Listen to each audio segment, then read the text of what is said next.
시청자 여러분, 안녕하십니까? 제주한미래연구원 박경훈입니다. 제주한미래연구원과 한라일보의 공동기획으로 제주의 정책 현안을 점검하고 시민들의 제안 정책을 토론하는 작은 변화 제주를 바꾸다 시간입니다. 2017년 문재인 정부 들어 도시재생을 더욱 확대 개선 추진하면서 지역 주도의 도시공간 재생 및 일자리 창출을 목표로 하는 도시재생 뉴딜 사업이 추진되고 있습니다. 하지만 도시재생 사업이 주민 체감도가 그리 높은 편은 아닙니다. 오늘은 제주시 도시재생과 도시 문제의 대안에 대해서 이야기를 풀어보고자 합니다. 이 토론을 위해 두 분을 모셨습니다. 먼저 제주시 갑지역구 국회의원이신 송재호 의원님 나와주셨습니다. 안녕하십니까? 네, 안녕하십니까? 또 한 분, 이 토론을 위해 제주대학교 건축학과 김태일 교수님 참석해 주셨습니다. 네, 반갑습니다. 네, 반갑습니다. 오늘 도시재생 관련해서 제주시 이야기도 되지만 또 제주도 전체 이야기도 되는데, 도시재생에서 본격적인 이야기 들어가기 전에 우리 김 교수님이 도시재생에 대해서는 오래전부터 관심을 갖고 위원회 참여도 하고 해왔는데, 먼저 김태일 교수님께서 도시재생을 쉽고 간결하게 설명한다면 뭐라고 정의할 수 있습니까? 예, 아직까지 우리 도시재생, 도시재개발을 혼용해서 쓰시는 분들이 굉장히 많이 있는데요. 간단하게 형식과 내용, 추진 방식에 따라 상당히 차이가 납니다. 그러니까 도시재개발이라 하면 과거에 보건, 위생, 안전 이런 문제 때문에 대부분 이게 전면 철거하고 새롭게 이렇게 빌드업하는 그런 방식이에요. 싹 밀어가지고 그렇죠. 새로 세우는. 이제 우리가 전문 용어로 스크랩 앤 빌드라고 그러는데, 그런 방식에 대한 부작용이 너무 많더라는 것이죠. 비용 문제, 시간 문제, 그다음에 주민들 간의 갈등 문제.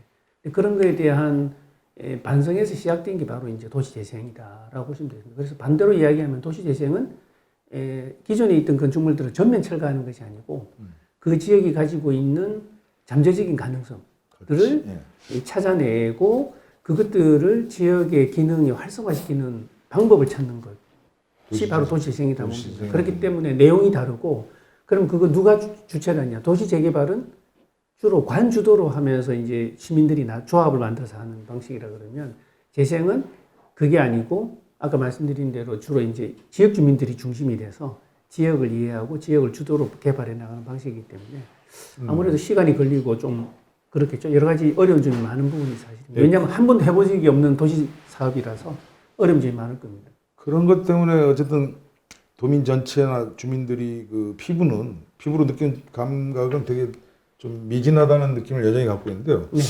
덧붙여서 현재 도시재생이 추세랄까, 국토부에서 현재 진행 중인 사업들과 제주도에서 추진 중인 상황에 대해서 간단하게 이렇게 요약을 좀 해주셨으면 좋겠네요. 우리 청취자께서 시청자께서 잘 아시겠지만, 문재인 정부가 들어오면서 시작은 박근혜 정부 때 했지만 본격적으로 이제 정착되는 사업으로 이제 자리매김한 게 도시재생이고요. 국책 사업으로. 제가 알기로는 우리나라 전체 250개의 사업을 추진하는 전체적으로 5년간.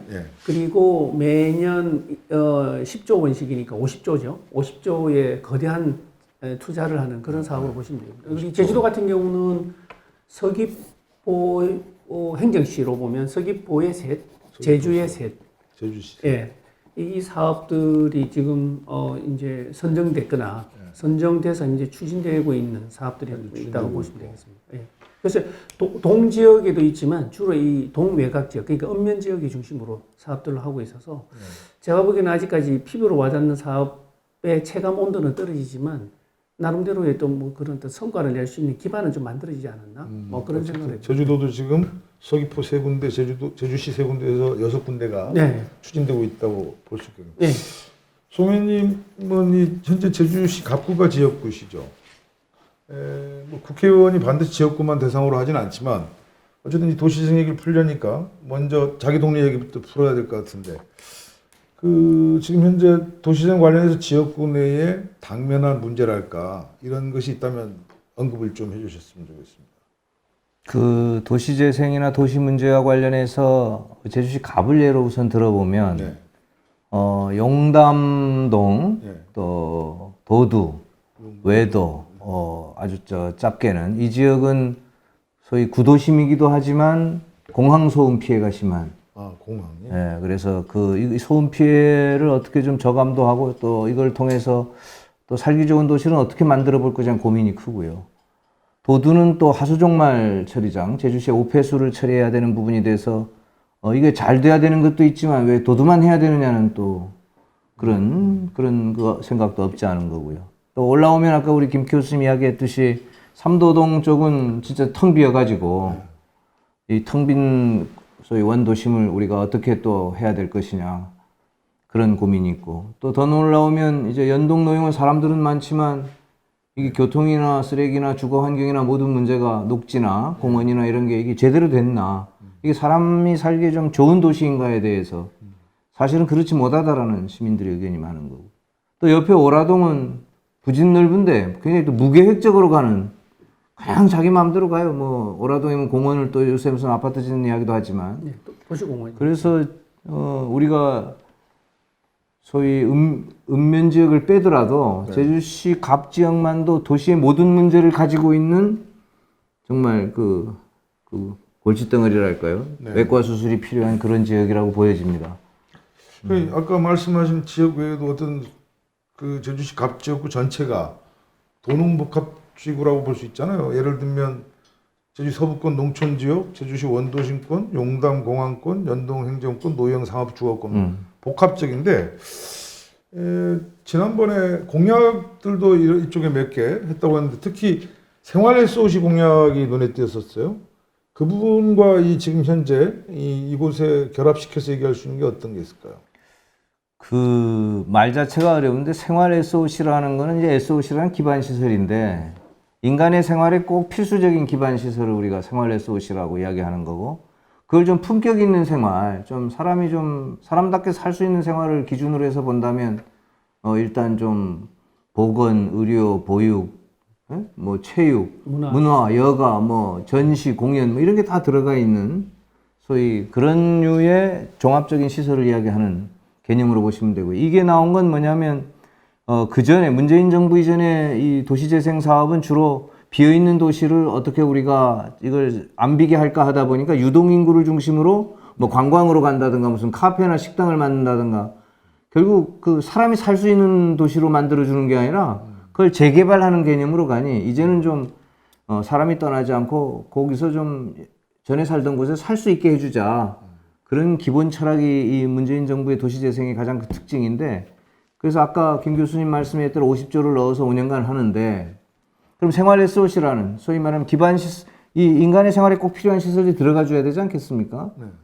그래서 여러 가지 우리 정부 부처가 이제 추진하는 그 아까 말씀드린 여러 가지 시설 사례들을 놓고 우리 제주시 같으면 삼도동 같으면 삼도동이 필요한 또는 이도동 같으면 이도동이 필요한 시설들을 여기에 넣겠다 하면 정부가 지원해 주는 거죠. 이것은 정부가 70%를 지원해 주면 지방비가 30% 하는 매칭비가 비교적 좋은 그런 사업이고요. 실제 제주시 갑을 뭐 서귀포 이렇게 해서 이 생활 SOC들이 들어가서 지금 현재 진행 중에 있고 최근에는 그 시민회관, 제주 시민회관을 리모델링해서 소위 우리가 잘 아는 그 시민회관을 정말 새로운 시민회관으로 새로운 시민의 생활 공간으로 탄생시켜 보자. 예, 이렇게 돼 있고 우리 지역구에서는 애월이 애월. 좀 편안한 말로 목욕탕이 없습니다. 그러니까 뭐 그 세월 동안 그 애월에 목욕탕이 없다는 게 말이 안 되잖아요. 공공 목욕탕이 없어요. 그래서 뭐 여러 가지 이유가 있지만 뭐 모든 민선지사, 모든 국회의원들이 애월에 목욕탕 해주는 게 이제 수건 해결인데, 목욕탕. 네, 이게 이제 해결이 이제 될 전기를 맞아서 생활 SOC로. 이게 생활 SOC 예. 그러다 그 안에 목욕탕을 집어넣는. 그렇죠. 예. 뭐 그러니까 뭐 도서관도 넣고 뭐 공연시설도 넣고 그 안에 목욕탕도 넣어서 예 그렇게 해서 지금 이제 추진이 되고 또 노영 같은 경우는 뭐 다 알지만은 여가 또 문화, 체육 이 시설이 사실 굉장히 빈약합니다. 그래서 종합적인 이 체육 시설을 소위 노영에 지금 노영 연동 오라를 대상으로 추진하고 있고요. 그렇게 이해를 하시면 될 것 같아요. 이 노영 같은 경우 엄청나게 인구가 급격하게 증가한 지역이고 완전히 도시화가 고밀도로 이루어지고 있는 곳인데 정말 문화시설이 그에 따라서 뭐 문화라든가 어떤 체육복지 이런 게 전혀 없는데 어쨌든 여기에도 지금 생활 SOC 사업을 끌어다가 이제 넣는다는 건데 이 생활로 SOC 사업하고 지금 도시생 UDL하고는 좀 다른 거죠. 다른 거죠. 예, 그래서 보완적인 거로 보시면 됩니다. 상호 보완적이다. 그러니까 도시생 UDL 사업은 주민들 중심으로 해서 신청해가지고 관리받으면서 추진하는. 예, 그러니까 이제 송 의원님 말씀하신 거에 제가 조금 더 보완을 해드리면 이 도시라는 게 기본적으로 개인의 생활들, 저 주택들이 모여서 집합체를 이루고 있는 공동체잖아요. 근데 그 공동체가 유지되기 위해서는 기본적인 공공성이 강한 그 인프라들이 있어야 된다는 거죠. 예를 들면 대표적인 게 이제 공원, 네. 그 다음에 도로. 또 그것만 있으면 안 되니까 뭐가 있어야 되냐면 뭐 이제 문화시설. 네. 뭐 우리 제주도의 문예회관도 마찬가지고 시민회관 아까 말씀하셨지만 그게 공공자원이란 말씀이거든요. 이제 그런 것들은 개인이 투자하기는 투자할 수도 없고 투자할 수도 없는 상황이니까 이제 그런 것들을 SOC라는 이름하에 기반을 좀 정비해 주면 나머지 이제 주거에 대한 부분 나중에 이제 뉴딜 사업에 대한 이야기가 나오겠지만 그쪽에서는 주민들이 자기의 생활 공간이니까 그건 알아서 해라. 이제 알아서 하는데 우리가 돈을 많이 지원해 줬다는 굉장히 좋은 사업이죠. 그러니까 예, 기본 공공의 인프라에 예, 이제 도시 재생 사업, 뉴딜 사업이 들어앉으니까 그 자체가 이제 도시의 문제가 좀 나름대로 완결성을 높이는 뭐 그런 걸 보시면 될 것 근데 같아요. 제주도가 지금 예를 들면 도시재생은 좀 늦은 속도로 다시 고쳐 쓰고 네. 이렇게 활용해서 쓰는 이런 재생적인 의미가 강한데 그 예전에 보면 제주도의 급격한 인구 증가에 따라서 그것도 있지만 이 토지가하고 주택가가 갑자기 상승해가지고 제주도가 상당히 그 문제가 많았잖아요. 지금도 뭐 진행 중인데 이런 상황에서 도시재생이 더디 갈 수밖에 없는 그런 이유는 없을까요? 제가 보기에는 뭐 그 외적 요인 지금 말씀하신 거는 이제 부동산 가격 상승 또 거기에 따르는 여러 가지 부작용이 이제 걸림돌이 되긴 되는데 근데 저는 뭐 어떻게 보면 좀 긍정적으로 본다 그러면 우리 송 의원님께서는 또 반대의 의견 내시는지 모르겠지만 저는 이제 긍정적에서 보면 상대적으로 저평가됐던 제주의 집가가 그래도 어느 정도의 좀 뭐랄까요 정상적인 수준의 어떤 그 환경에 올랐다. 물론 이제 좋은 현상은 아닙니다. 이게 저는 좀 서서히 올라야 되는데 너무 단기간에 집가가 상승했던 부분에는 한계가 있다라는 생각이 들고 그럼에도 불구하고 이제 우리 도나 아니면 지역 주민들이 조금 더 다른 측면에서의 이 도시 재생 사업을 이끌어가는 방법론만 잘 추진한다 그러면 소위 말하는 이제 방법론이거든요. 네.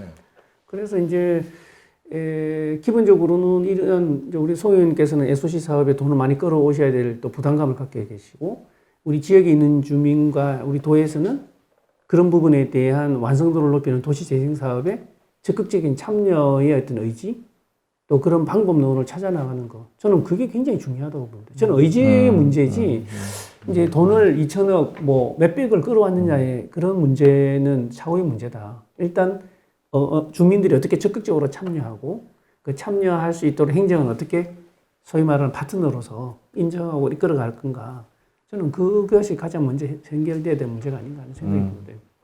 사업에 대한 이해도 높여야 되겠고 뭐 그런 부분이 아직까지 일부에서는 우리 제주도의 도시 재생 사업은 뭐 보니까 이게 많더라고요. 많이 따왔더라고요. 예를 들면 서귀포나 이런 데도 돈을 뭐 합치면 700억, 200억씩 따오는데 따오면 뭐 하느냐. 우리한테 뭔가 달라진 게 없다라는 피부의 어떤 체감 온도가 낮은 이유도 그런 것이 아닌가 하는 생각이 이 주민들의 참여가 좀 제한적이고 뭐 그런 부분에서의 좀 개선의 여지는 있다고 생각이 듭니다. 이번에 지금 서울시 선거에 나오는 모 후보가 21분 내에 네.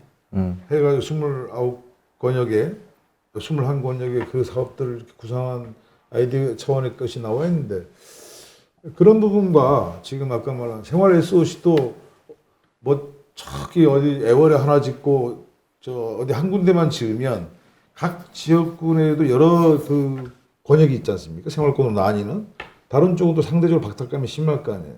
그래서 그런 부분들에 대해서는 어떻게 생각을 해보세요? 그 말씀을 제가 좀 이따 또 드릴 텐데 더 중요한 게 문제가 어디 있냐면 보통 다른 나라나 세계에는 자기가 살고 있는 곳이 좀 생활이 어려우면 그걸 좀 고쳐서 살죠. 또 좀 부족하면 좀 어떻게 근처에서 넓히고 이러지 막 도시를 새로 짓거나 이러진 않거든요. 맞습니다. 근데 우리는 이제 신제주부터 지었고 또 좀 부족한 듯 하면 이제 더 확장해 노형에도 짓고 화북 쪽에도 보면 사마지구 짓고 그러면 그게 뭐 인구가 막 왕창 늘어서 지어지는 게 아니기 때문에 기존 인구들이 거기에 가다 보면 살던 곳은 비잖아요. 그렇죠. 공동화가 생겨. 그러니까 살던 곳은 비어가고 그렇다고 새로 살 곳이 잘 정비된 건 아니고 그러니까 이게 두 가지의 문제를 같이 갖는 게 사실은 제주시 우리 도시 문제의 핵심인데 그러면 살고 있는 사람은 어떻게 할 거냐?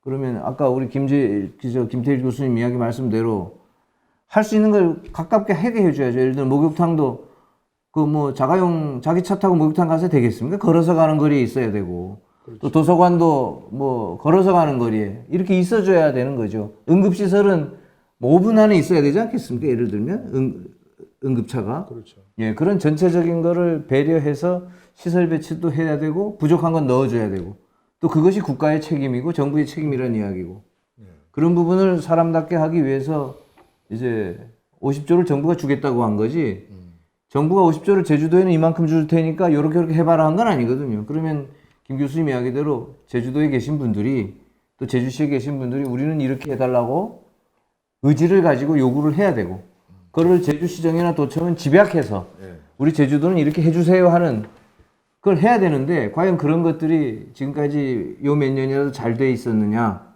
보면 반성할 점이 많다 하는 거고요. 그 결과에 대해서도 설명을 잘했느냐 하면 김 교수님 잘 모르시잖아요. 저도 잘 모르니까 그럼 보고가 없었던 거지요.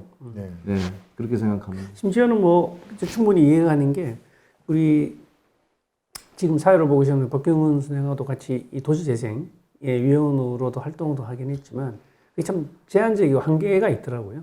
이제 이 재생위원회가 굉장히 중요한 역할을 하는데 실은 그 의지와 또 밑에 이 현장에서 이루어지는 재생의 사업들이 상당히 좀 한 박자 앞서가거나 한 박자 뒤로 가니까 이 매치가 안 돼서 뭐랄까요 행정의 그 의지와 또 지역 주민들의 희망, 그죠? 이 요구사항들이 이렇게 잘 이렇게 조화가 안 되는 그런 부분에 대해서는 좀 우리 도정에서도 좀 반성하고 또 그런 부분에서는 좀 개선을 해야 되는 그런 부분이 아닌가 하는 그런 생각을 해요. 뭐 도시 문제가 나와서 그런데 이제 조금 얘기를 더 넓혀보면 이제 도시는 어쨌든 집하고 사는 집하고 그 다음에 움직이는 교통 그 다음에 버리는 쓰레기 뭐 상하수도 이런 게 도시의 사실은 기반 시설이잖아요. 근데 먼저 이 집 얘기를 제주도에서도 안 할 수가 없지 않습니까? 이 제주도 이 주거 환적 공공임대주택 사업이라는 게 이렇게 도에서도 지금 추진되고 있는 걸로 알고 있는데 이거 역시도 그렇게 가시적으로 이렇게 딱 성과들이 아직 없는 것 같은데 이 부분에 대해서는 의원으로서 어떻게 생각을 하십니까? 그 사실은 뭐 얼마 전에 제가 LH 이 공공임대주택은 실제 정책을 정부가 위반하더라도 정부 차원에서의 이 추진의 주체는 LH LH공사 토지주택공사가 그거를 이제 지방정부 차원에서 서울시 같으면 이제 SH공사가 하는 거고 제주도 같으면 아마 또 개발공사가 하고 이렇게 지금 그러니까 체계는 같은 거죠. 근데 이게 우리 제주도는 한 30대 1 정도 된다 그러더라고요. 그러니까 30분의 1 정도의 수요만 지금 공급을 지금 해주는 형편이다. 국가 차원에서 보면. 우리 그렇게 많아가 1번이고 그걸 다 해주세요. 그러니까 서울이나 다른 지역이 더 많기 때문에 제주도에 충분히 못 해준다 그래요. 정부 차원. 그럼 그 못 해주는 만큼은 지방정부가 해줘야죠. 욕구가 그렇게 있다는 뜻이니까. 그럼 그 공공임대주택의 욕구가 어떤 건지에 대해서 기본적으로 주택이라고 하는 게 살아야 되는 거니까 해결을 우리가 해줘야 된다고 보고요. 다만 그것을 공공재 차원에서 공급은 해주되 기존의 걸 가지고 해결할 수 있는 방안이 있으면 이걸 또 재생의 차원에서 좀 살려서 해결을 하고 부족한 부분을 신규로 공급해야지 또 늘 신규로만 공급하는 것이 또 이게 가장 올바른 길인가 하는 부분에 대해서는 좀 살펴볼 필요가 있다 이렇게 보아집니다. 그러니까 도시재생 구역 내에 돼 있는 데는 거기대로 그 방식대로 공공임대주택을 기존 건물을 이용해서 만들어줘야 되는 거죠. 네. 그다음 뭐 새로 하는 데는 하지만 대충 뭐 전국적으로 문제가 집이 필요한 사람한테 가야 되는데 가지 못한 게 사실 문제잖아요. 그런 측면 제주도에서는 주거 보급률이라는 게 이런 게 어떤 식으로 주거 보급률로 따지면 주택 보급률로 따지면 110 정도로 됐으니까 주택이 상적으로 남아 충분히 있다는 거네요. 남아 돌아가는 거죠. 남아 돌아가는데 지금 송인님 말씀하신 부분에 저는 조금 더 적극적인 그 의지를 보여야 되는 부분들이 좀 우리 도에는 있다라고 생각합니다. 왜냐하면 그 물론 이제 그 LH라든지 이 중앙부처에서 해야 되는 소위 말하는 공공임대 사업도 해야 되겠죠. 근데 이제 그건 역부족이고. 또 제주개발공사의 설립 목적은 뭐 단순하게 삼다수 물을 파는 목적은 아니지 않습니까? 근데 이제 그 개발 이익을 사회에 환원하는, 지역에 환원하는 목적을 가지고 있기 때문에 그거의 중요한 사업 중에 하나가 저는 이제 소위 말하는 이제 임대 사업, 공공임대 사업이 이제 그 목적이 잘 나와 있거든요. 근데 이제 지금 하는 걸 감아보면 전부 다 이게 새 신규 주택, 새로운 공급주택, 분양이나 이런 쪽에 포커스를 두고 있기 때문에 저는 오히려 그런 측면에서의 개발공사가 지금 하고 있는 건 잘하고는 계시지만 나름대로의 중공공기관으로서 공공임대 사업에 충실하게 잘하고는 있지만 너무 그 비율이 작다. 예, 작다는 문제 하나. 저는 몇 가지 말씀드리면 그 비율이 너무 이 사업 양이 너무 작다라는 거예요. 그 이익을 창출하는 그 금액에 비해서 두 번째는 사업이 너무 주택 공급에만 너무 초점 두고 있다. 주택만 갖고 있으면 되는 거 아니죠. 소위 말하는 그 공공임대주택 사업에 이제 소위 말하는 그 입주자들 대상자들이 청년이나 신혼부부들 대상으로 한다 그러면 그분들이 이제 계속 정착성을 갖기 위해서는 뭐가 필요하겠습니까? 육아를 할 수 있는 공간, 또 지역 주민들이 함께 공존할 수 있는 뭐 이렇게 말할까요? 문화시설. 아까 말씀하신 목욕탕 같은 것도 저는 왜 못 들어가냐 하는 생각이 들거든요. 그 안에 지역 주민들도 함께 이용할 수 있는 목욕탕, 또 소회의실, 도서관이 세트로 들어간다 그러면 공공임대주택 사업에 들어오는 그 자체를 반대하는 지역 주민들 아마 없을 거라고 보거든요. 그래서 그런 어떤 사업의 내용, 그러니까 주거 서비스의 질을 높이는 것, 그 다음에 양을 늘리는 것, 그 다음 또 하나는 사업의 방식을 좀 확대하는 게 좀 필요하다고 봅니다. 세 번째는 뭐냐면 신규 공급 위주로도 중요하지만 저는 이제 지금 오늘의 주제 중에 하나가 이제 도시재생이라 그러면 공공기업, 제주개발공사와 같은 공공기업에서는 이익을 보는 문제가 중요한 게 아니니까 이런 돈 안 되는 사업에 좀 적극적으로 개입하는 그래서 좀 관에서 하지 못하는 사업을 좀 주도적으로 이끌어가는 주체가 되는 그래서 지역 주민들이 좀 더 밀착되는 사랑받는 우리 개발공사가 그대로 거듭나는 그런 역할을 좀 더 적극적으로 해줬으면 지금도 잘하고 계시긴 하지만 어쨌든 지금 공공임대 쪽으로 더 확장돼야 된다. 그럼요. 이번에 그 벤창함 장관인가요? 그분은 공공임대주택을 앞으로 적극적으로 중요한 공공 영역의 사업으로 가져가겠다는데 제주도도 그렇게 돼야 된다는 말씀이시고 자 이제 보면 그 다음에 이제 가장 머리 아픈 게 특히 지역구이신 노영연동 그 제일 머리 아픈 게 이제 교통 아닙니까? 이 교통 문제에 대해서 얘기를 좀 해봤으면 하는데요. 지금 현재 제주도 교통 수준이 어떻습니까? 제가 보기에는 최악이 아닌데 최악이? 그러니까 이게 제주도 교통은 제주도 전체로 보면 잘 뚫리는 데가 잘 뚫리죠, 당연히. 사람 없는 데야 뭐 거의 뭐 차가 없는 도로도 있을 테니까. 근데 이제 너무 이제 소위 말해서 집중되는 데 너무 집중이 돼서 문제가 생기는데 가장 소위 집중되는 데가 노형 연동지구로 보여집니다. 그래서 뭐 저 하나 때문에 소위 제주시 전체가 구도심 전체가 정체가 일어나는 현상으로 보여져서 저거를 뚫으려면 노형 연동의 문제가 아니라는 데 있죠. 그럼 전체적으로 제주도 전체적으로 볼 때 교통량을 어떻게 분산하는 게 좋은지 또 다른 교통수단은 또 추가적으로 필요한 것은 없는지 또 그런 부분들에 대해서 종합적으로 검토해서 분산 정책을 해야지 노형 연동에 당장 도로를 한 차선 높인다든가 고가도로 하나를 더 넣는다든가 지하도로를 하나 뚫는다든가 이렇게 해서 해결될 문제는 아니다. 네. 포괄적으로 봐야 된다. 지금 보면 2020년 12월 말 통계로 자동차가 역에 등록 다 포함하면 61만 대가 넘어요. 역에 빼고 그러니까 밖에서 돌아다니는 등록 차량 빼고도 39만 4천 대면 40만 대인데 인구 69만 이제 70만 다 됐죠. 69만에 40만 대라는 건 너무 좀 기형적이지 않냐. 이 좁은 섬에서 경제 생활을 영위하는데 40만 대나 이건 뭔가 좀 문제가 있지 않냐 이런 의구심이고 지금 어떤 일간지에서 보면 관광객들이 제주도 와서 제일 불편한 게 1순위의 교통 문제예요. 그래서 예전에는 비자림로라든가 이런 거 상상하면서 렌트카 빌려서 딱 왔더니 15km 이하 주행 이렇게 되니까 이 분통 터지는 불만들이 계속 터져 나오는데 계속 도로를 새로 막 깔아요. 깐 다음에 일주일 지나면 그 도로가 정체되어 있는 이런 현상들을. 근데 그게 우리 송 의원님 말씀하신 사회자께 말씀하신 거하고 우리가 조금 이 교통 문제 근본적인 예. 거에 대한 생각을 좀 바꿔야 된다고 보는데요. 이제 밖으로 나가면 그래도 잘 원활하게 잘 되고 있잖아요. 그 예를 들면 노형 연동이나 일도 특정한 지역의 체증 문제는 뭐 쉽게 해결된다는 인식들 많이 갖고 계시거든요. 행정 당국도 마찬가지고. 근데 저는 좀 반대로 보는 게 우리 몸 전체로 제주도가 따지고 보면은 하나의 큰 도시거든요. 근데 그 안에 우리가 이렇게 동맥경화 한 군데 생기면 몸 전체에 뇌출혈이 생기거나 문제가 생기는 것처럼 심장에 뭐 큰 영향을 주는 것처럼 노형 연동의 문제는 단순한 그 지역의 문제만 아니거든요. 전체 문제이기 때문에. 근데 그 논리는 뭐냐 하면 이 동맥경화가 생긴 이 교통 문제를 해결하기 위해서는 그쪽 부분에만 집중적으로 주사를 놔서 될 문제는 아니다. 그렇다 그러면 송 의원님 말씀하신 대로 직접적인 요법과 간접적인 요법을 같이 병행하면서 해줘야 이게 효율이 나는 거지 절대 안 된다라는 생각이 들고요. 그러기 위해서는 뭘 해야 되느냐.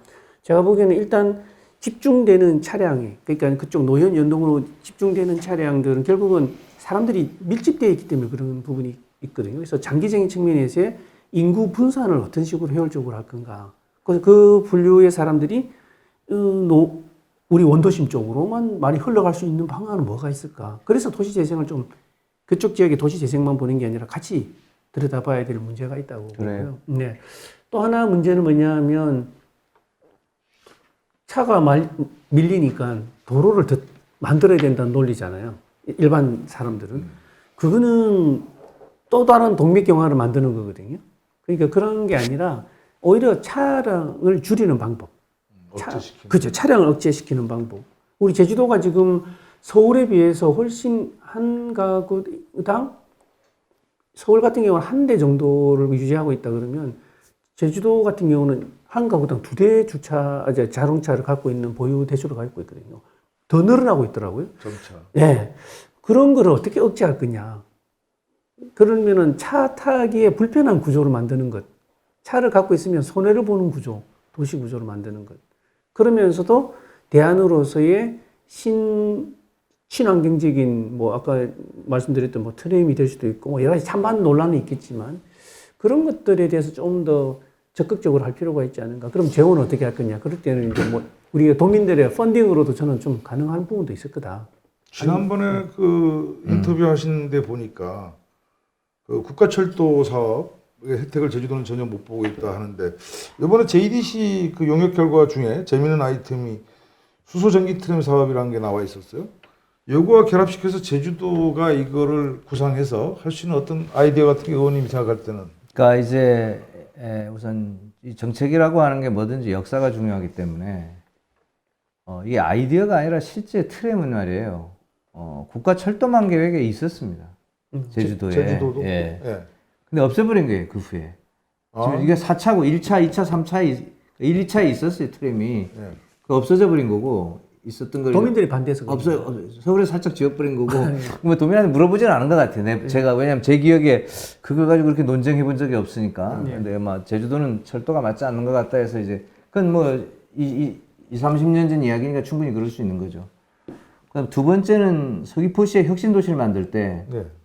제주도도 혁신도시를 만들어야 되는데 그 당시 도정이 도내 불균형을 생각해서 제주도 혁신도시의 입지는 서귀포로 했거든요. 네. 제주시로 하지 않고. 공공기관이 서울에서 제주시 가는 것도 억울한데 서귀포까지 이렇게 가게 생겼으니 서귀포 혁신도시와 제주공항 간 트램을 검토한 적이 있습니다.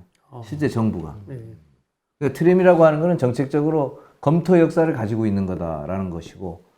근데 제가 국회에 와봤더니 국가가 이 국가 철도망 계획을 하는데 지금 이 4차 철도망 계획을 이번 2021년에 확정합니다. 이게 한 50조짜리예요. 50조 플러스 알파를 넣겠다고 기재부 장관이 해서 대한민국의 모든 이 지역 14개 시도의 국회의원들이 이거에 매달려 있어요. 이게 장차 교통을 좌우할 핵심 사업이니까. 근데 우리 제주도 국회의원들만 한가한 거예요. 이게 철도가 없으니까 우리는. 그래서 제가 아니 철도를 놔주든가 아니면 철도 대신에 뭘 좀 해줘야 되지 이런 불균형이 어디 있느냐 해서 그러면 뭘 해줄지 그럼 니네가 고민해봐라 이 소리죠. 그런 차원에서 저는 트램을 한번 우리가 이제는 검토해 볼 때가 됐다고 보고요. 이걸 트램을 꼭 제주도 한 바퀴를 돌리는 부분도 있지만 이게 기존 교통이라든가 택시나 운수업체와 버스업체와의 일종의 산업적 측면에서의 충돌이 있을 수 있기 때문에 이 교통체증, 교통 부분을 원활하게 한 시내 단편 구간을 해볼 수도 있습니다. 우리가 오키나와의 그 육구시 가보면 공항서부터 쭉 시내를 하나 돌잖아요. 그런 류의 우리가 트램도 생각해 볼 수 있고 공항과 항만 때문에 제주 교통이 기본적으로 문제가 된다고 보면 공항의 교통을 분산하기 위한 대책도 충분히 우리는 가능하다고 봅니다. 환승센터를 위에다 넣어버리면 되거든요. 예를 들어.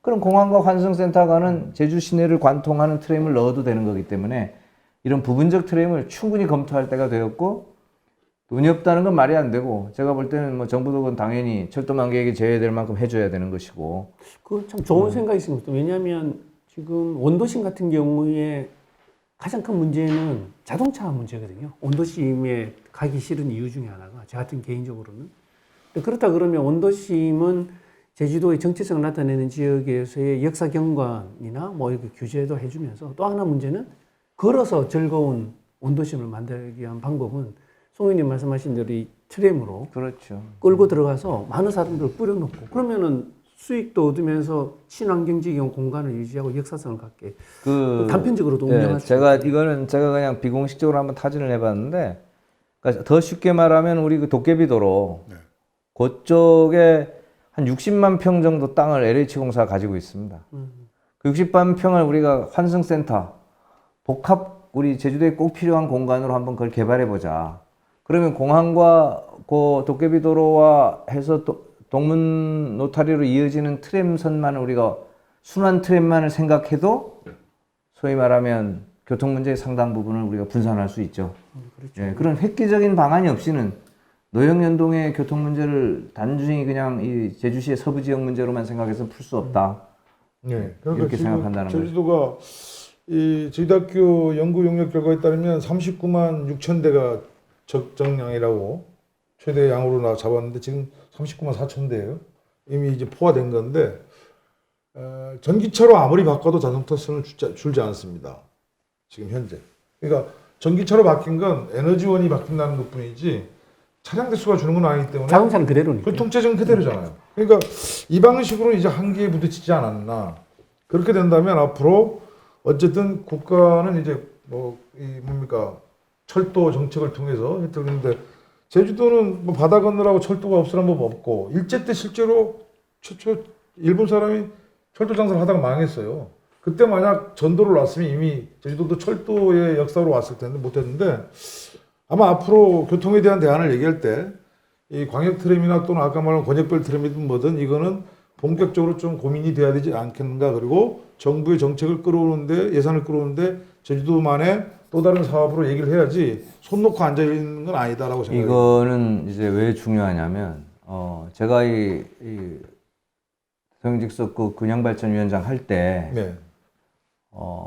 전국이 이거 수익성이 안 나오는 부분이 꼭 필요한 시설들이 전국적으로 있잖아요. 그래서 이런 수익성이 안 나오는 시설에 대해서 균형발전 차원에서 좀 해주자. 예타 면제. 그래가지고 예타를 면제해서 예비 타당성을 면제해서 전국에 24조를 한 적이 있습니다.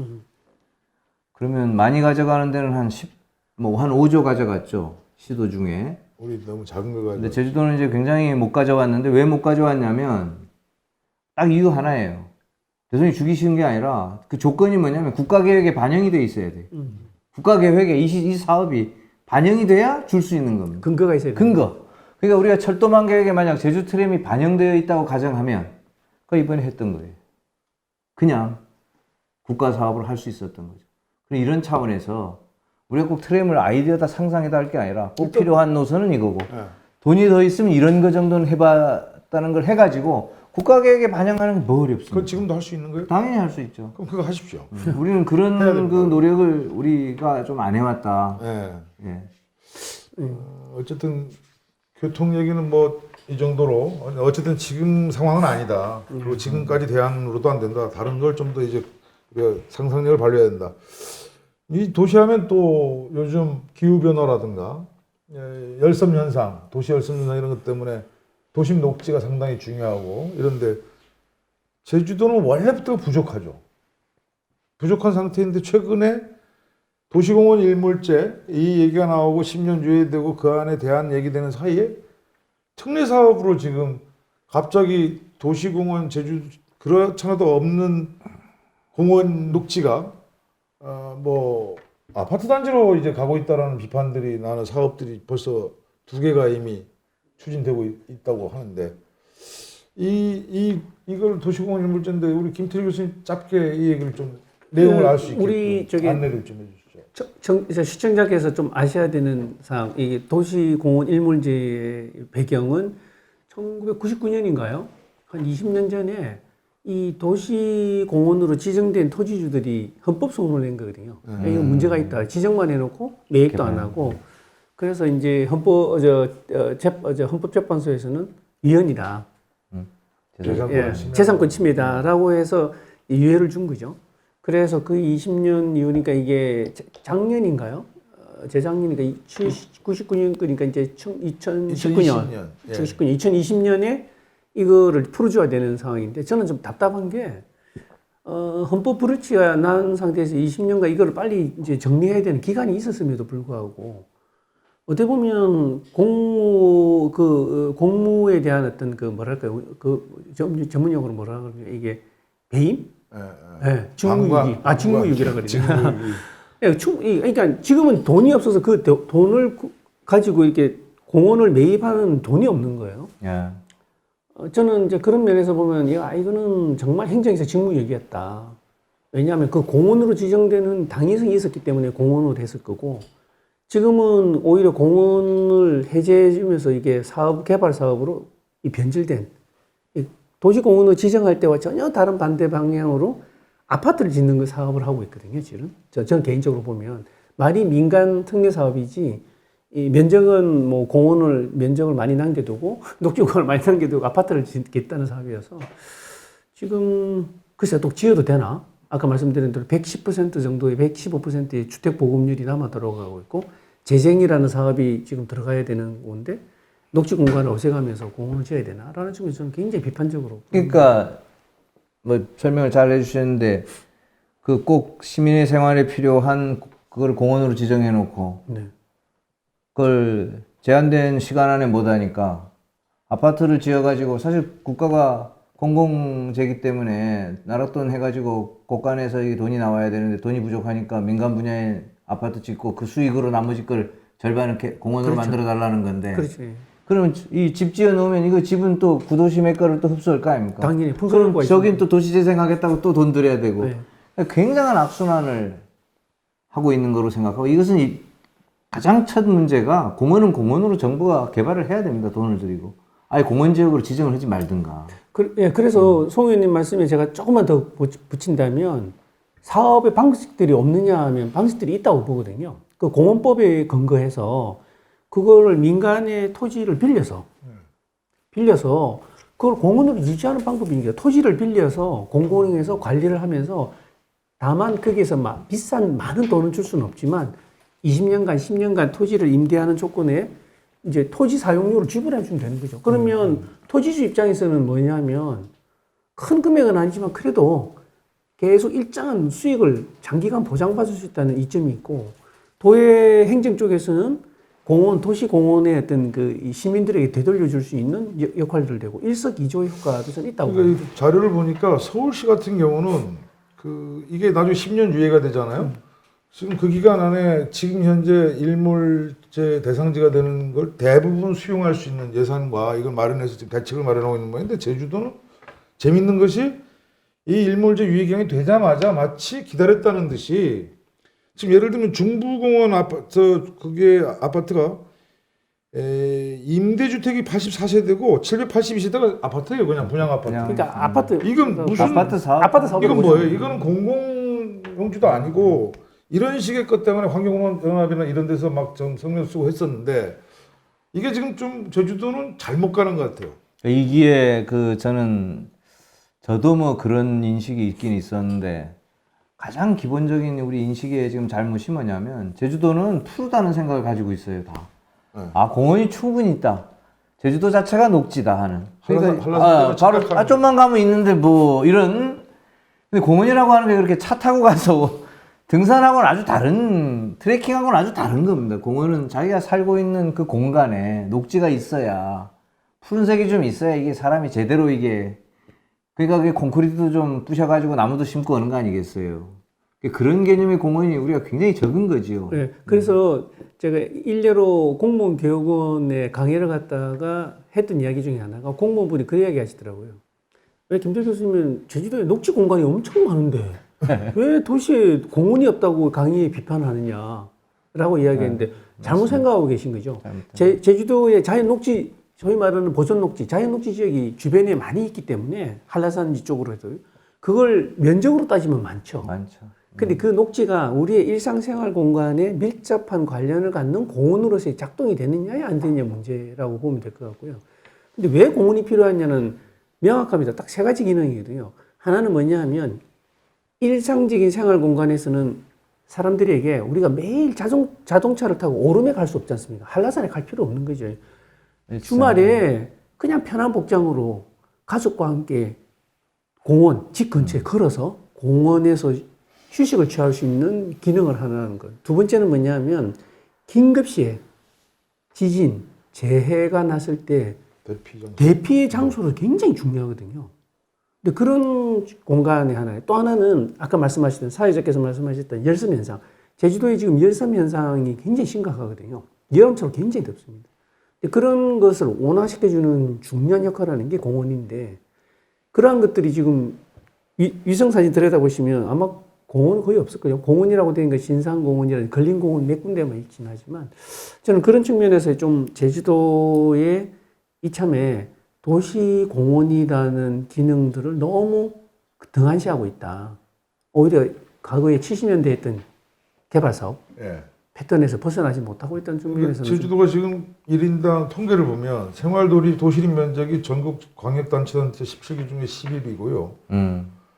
증가폭은 최하위고 늘어나는 거. 그러니까 녹지 신경을 전혀 안 쓰고 도시 환경에서. 그러니까 거기에다가 이번에 공원 2개를 깨먹는 거잖아요.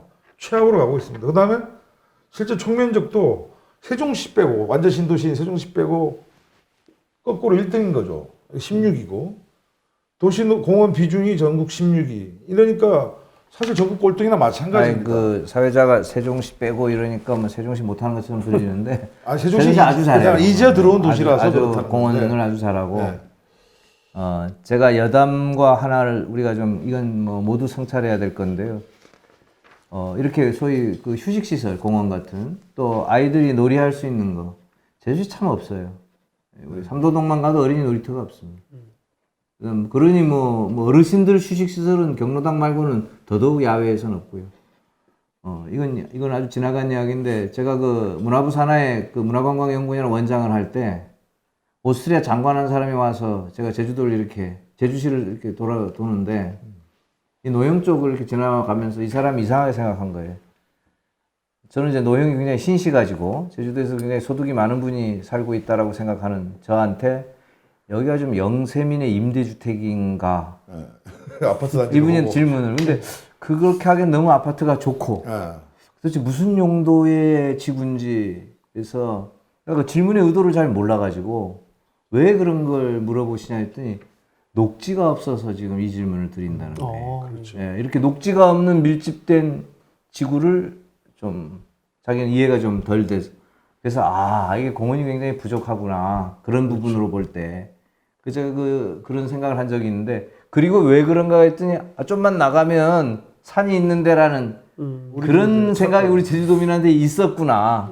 그래서 제가 좀 성찰을 한번 계기가 있는데 그런 부분들을 좀 찬찬히 짚어볼 필요가 있다고 보여요. 이게 생활도시 공간의 녹지란 게 예전에는 마치 무슨 뭡니까 옆에 붙은 껌딱지처럼 이렇게 생각했는데 지금 사실은 아까 말했던 것처럼 도시의 질 수준을 이렇게 가늠하는 게 지금 녹지 정도로 중요한데 제주시는 지금 거꾸로 가고 있다 이런 비판이 많습니다. 근데 이게 우리 제주도에 살고 있는 사람에서 제주도를 뭐 비판하는 건 좀 좀 그렇지만 우리가 요번에 지금 미군 용산기지가 반환이 되면서 서울에서 하고 있는 그 중에 하나 용산공원.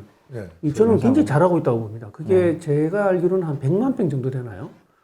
100만 평인데 그거를 100만 평이 생각해보죠. 거기다가 개발해서 아파트 짓고 하면 그 서울시의 재정이 엄청날 건데 저는 굉장히 잘하는 것 중에 박수를 보내고 싶은 중에 하나가 용산 공원화 시키는 사업들 하고 있거든요. 물론 이제 일부는 개발하는 걸 알고 있지만 그래서 이제 남산과 연결되는 축을 하고 용산에 있는 일제 강점기와 미군들이 사용했던 근대 건축물도 보존하면서 그러니까 그래요. 역사성과 환경에 대한 회복성과 뭐 일상성과 주민들의 이런 것들을 담보로 하는 공원으로 거듭나고 있다는 측면에서 야 이거는 참 부럽다. 맞죠. 그 얘기하니까 그런데 지금 제주도도 사실은 좀 얘기되는 해역사 이전 얘기도 있었고 정실 교도소 얘기도 있지 않습니까?